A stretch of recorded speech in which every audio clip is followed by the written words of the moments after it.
Alright, hey guys, so I'll try to keep this video as short as possible, but I wanted to make a first impression type video on Google Stadia.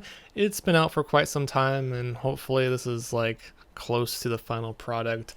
There's a lot of cool features about it, but I will say starting off, if you have a dedicated gaming PC, Google Stadia is not worth it, and there's some issues with it that I'll go through in a second.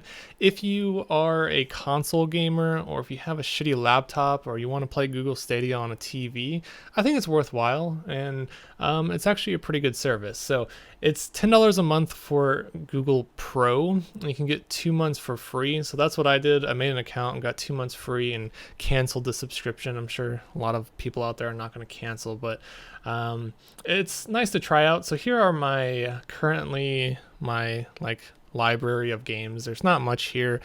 Some notable ones are PUBG, Destiny 2, and some others. There's a couple shooters, a racing game, and the rest are pretty much indie games. So I'm going to try out a shooter, an indie game, and a racing game.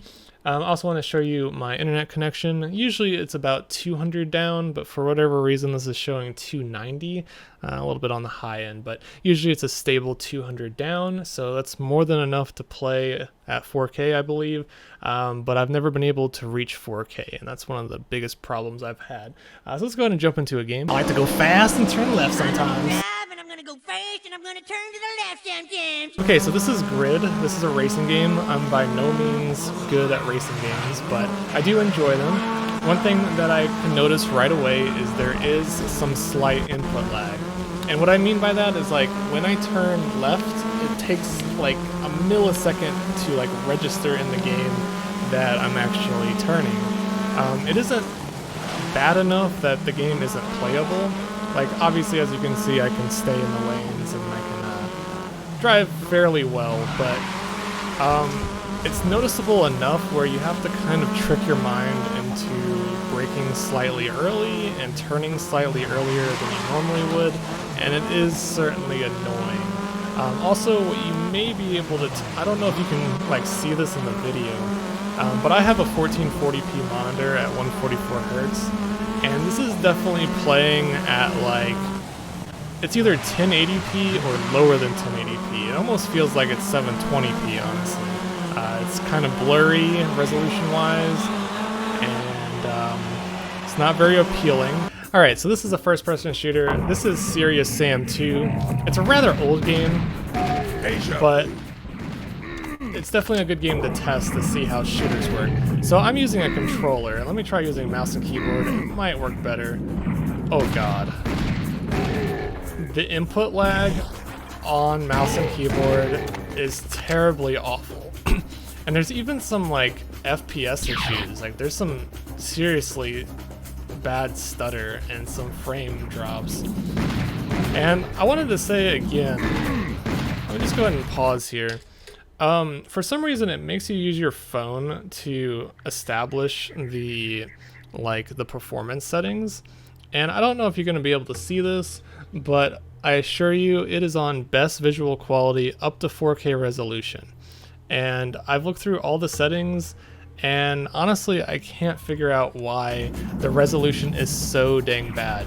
It may not look that bad in the video, but like I said, I'm trying to play on a 1440p monitor, and it's pretty bad. So if you have like a laptop or like a smaller screen, I think this would be so much better. And with a controller, the input lag isn't bad enough to really like ruin your experience. So as far as I can tell, at least with this game, it's fairly enjoyable. I wouldn't ever play an FPS online, like multiplayer. There's no way this would work well. But for like a single player shooter, not too bad. Alright, so now I'm going to play an indie game called Thumper. I actually have quite a bit of experience playing this. I own it on Steam. It's kind of like a rhythm game, and you're on this very fast track, and you have to make some pretty precise movements, or you need to have very low input time in order to do well in this game. And surprisingly, the input lag in this game isn't too bad.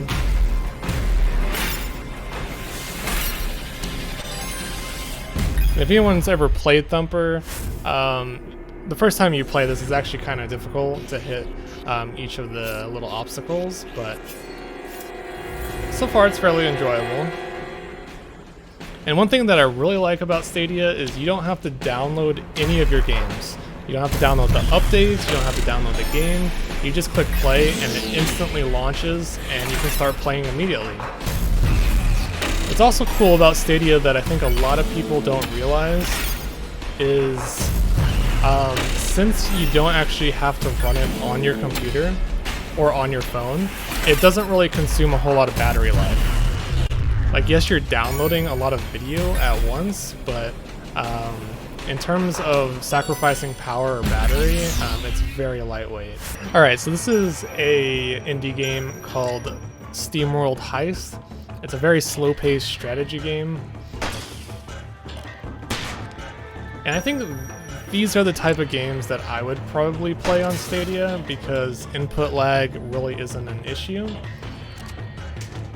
This is like turn-based little side-scrolling shooter.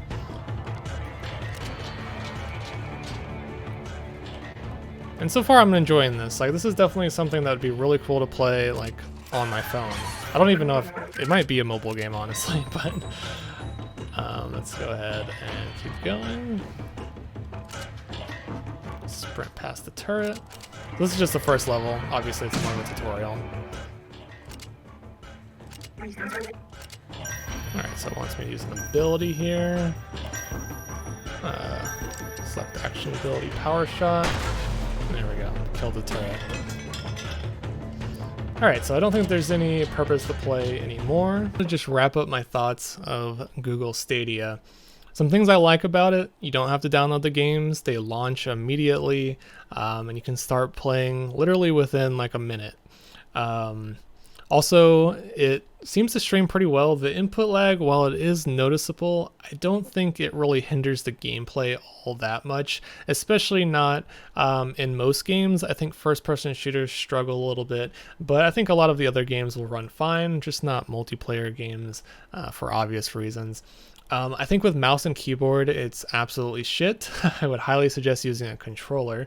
I think this would be really cool, again, with laptops, with TVs, with your phone, and I think you could play with tablets as well. I think maybe playing with a tablet would be the best experience, especially if you can just stand it up anywhere, like in bed, and just play games in bed. So for the downsides, do I think this is worth $10 a month for what it's showing here now? I would say no, unless you travel a lot or you want to play games on the go. If you're more at home, which I think most people probably are during this virus times, I would say it's probably not worth it unless they add more games, and I'm sure they'll add more games later on. I guess I didn't show you guys, there is a store as well where you can buy games, and they actually sell the games full price. And I couldn't imagine paying $60 for like Borderlands 3 and having to put up with the resolution issues and the frame rate issues.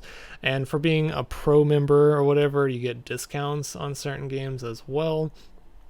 So that's interesting. So honestly, I think they should have just made it a full subscription service, and I don't think you should have to purchase additional games. So that's just my opinion.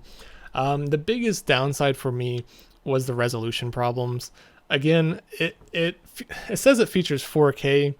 I don't know how true that is. Maybe just because I have a 1440p monitor that it just doesn't work, or 2K resolution.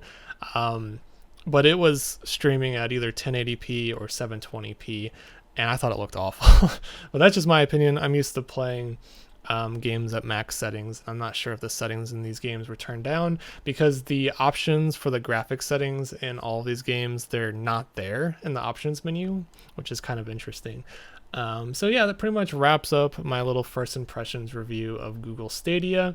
Let me know what you guys think, and if you think this is gonna take off in the future. Honestly, I have no idea.